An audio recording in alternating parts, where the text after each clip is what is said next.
ಶ್ರೀಗುರುಭ್ಯೋ ನಮಃ. ವಂದೇ ವಂದ್ಯಂ ಸದಾನಂದಂ ವಾಸುದೇವಂ ನಿರಂಜನಂ ಇಂದಿರಾಪತಿಮಾಧ್ಯಾದಿವರದೇಶವರಪ್ರದಂ.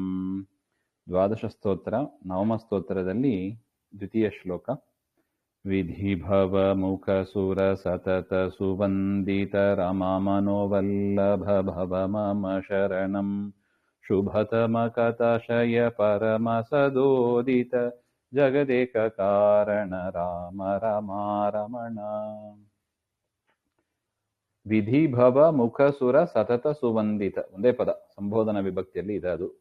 ರಮಾಮನೋವಲ್ಲಭ ಭವ ಮಮ ಶರಣಂ ಶುಭತಮ ಕಥಾಶಯ ಪರಮ ಸದೋದಿತ ಜಗದೇಕ ಕಾರಣ ರಾಮ ರಮಾರಮಣ.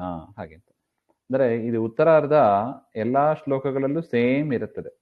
ಶುಭತಮ ಕಥಾಶಯ ಅಂತ ಏನಿದೆ ಅದು ಎಲ್ಲದರಲ್ಲೂ ಸಮವಾಗಿ ಇರುತ್ತದೆ. ಎಲ್ಲ ಈ ನವಮ ಸ್ತೋತ್ರ ಪೂರ್ತಿ ಇರುತ್ತದೆ ಹಾಗೆ ಅಂತ.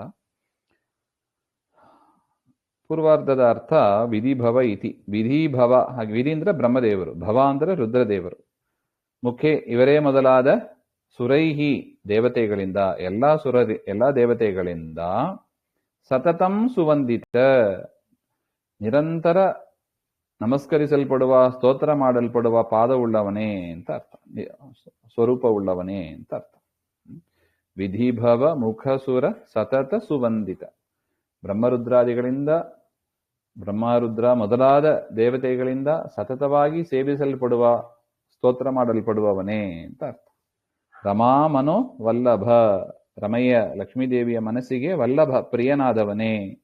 ಭವ ಮಮ ಶರಣಂ, ನೀನು ನನಗೆ ರಕ್ಷಕನಾಗು, ಹಾಗೆ ಅಂತ. ನೋಡಿ, ಹಿಂದಿನ ಶ್ಲೋಕದಲ್ಲಿ, ಮೊದಲನೇ ಶ್ಲೋಕದಲ್ಲೂ ಕೂಡ ಇದನ್ನ ಸೇರಿಸ್ಕೋಬೇಕು ಅಂತ ಹೇಳ್ತಾರೆ. ಇತಿ ಉತ್ತರತ್ರಸ್ಥ ಕ್ರಿಯೆಯ ಸಂಬಂಧ, ಹಾಗೆ ಅಂತ. ಭವ ಮಮ ಶರಣಂ ಅಂದ್ರೆ ಏನರ್ಥ? ನನಗೆ ರಕ್ಷಕನಾಗು.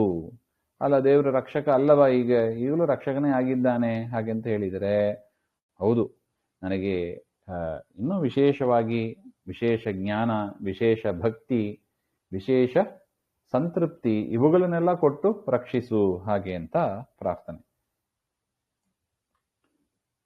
ಇನ್ನು ಶುಭತಮ ಕಥಾಶಯ, ನೀನು ಏನಾಗಿದ್ದಿ? ಶುಭತಮ, ಮಂಗಳತಮ ಕಥಾಶಯ, ಗುರು ಶಿಷ್ಯರ ವಾದ ಕಥೆಯಲ್ಲಿ ನೀನು ತಿಳಿಯಲ್ಪಡುವವ, ಪರಮ ಸರ್ವೋತ್ತಮನಾದವ, ಸದಾ ಉದಿತ, ಸದಾ ಪ್ರಕಾಶಮಯನಾಗಿ ಇರತಕ್ಕವ, ಜಗತ್ತಿಗೆ ಮುಖ್ಯ ಕಾರಣಾದವ, ಆನಂದ ಸ್ವರೂಪನಾದವ, ಲಕ್ಷ್ಮಿಗೆ ಆನಂದವನ್ನು ಕೊಡತಕ್ಕವ ನೀನು ಅಂತ ನೀನು ಭವ ಮಮ ಶರಣಂ, ಮಮ ಶರಣಂ ಭವ, ನನಗೆ ರಕ್ಷಕನಾಗು ಅಂತ ಪ್ರಾರ್ಥನೆ. ವಿಧಿಭವ ಮುಖ ಸುರ ಸತತ ಸುವಂದಿತ ರಮಾ ಮನೋವಲ್ಲಭ ಭವ ಮಮ ಶರಣಂ ಶುಭತಮ ಕಥಾಶಯ ಪರಮ ಸದೋದಿತ ಜಗದೇಕ ಕಾರಣ ರಾಮ ರಮಾರಮಣ. ಶ್ರೀಮಧ್ವಾಂತರ್ಗತ ಶ್ರೀಕೃಷ್ಣ ಅರ್ಪಣಮಸ್ತು. ಶ್ರೀಹರೇ ನಮಃ.